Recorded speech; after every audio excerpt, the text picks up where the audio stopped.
ময়দানই বলে দেয়, সময় বলে দেয়। হ্যাঁ, টাইম উইল স্পিক, সময় তখন কথা বলবে। আমরা এই আন্দোলনের একটা পরিণত জায়গায় যাওয়া পর্যন্ত পার্লামেন্টে এবং রাজপথে যে 70% লোক হাতে ভোট দিয়ে 84টি সংস্কার প্রস্তাবের পক্ষে হা বলেছে, ইভেন প্রধানমন্ত্রী, আইনমন্ত্রী, স্বরাষ্ট্রমন্ত্রী যারা পার্লামেন্টে এটার উল্টা কথা বলছেন তারাও হাতে ভোট দিয়েছেন। হাতে ভোট দেওয়ার অর্থ হলো সমস্ত সংস্কারকে মেনে নেওয়া without any note of dissent. জুলাই সনদের কথা দেখিয়ে উনি বলেন আমরা অক্ষরে অক্ষরে মানব, এটার মধ্যে ফাঁকি আছে। মানে ওনারা যা 8-10টা গুরুত্বপূর্ণ সাংবিধানিক ব্যাপারে নোট অফ ডিসেন্ট দিয়েছেন, সেটা জুলাই সনদের বইতে লেখা আছে। ওনারা মানবেন, তার অর্থ হলো নোট অফ ডিসেন্ট সহ মানবেন।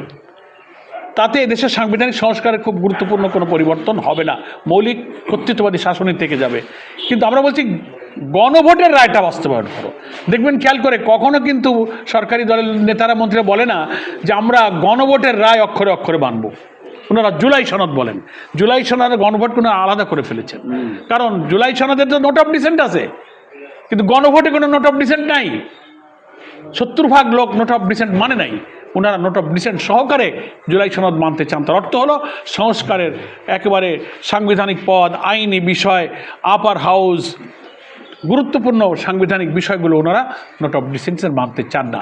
সেজন্য আমরা এই সংকট দূর করার জন্য পার্লামেন্ট এবং রাজপথ দুই জায়গাতেই আমরা গঠনমূলক ভূমিকা রাখব।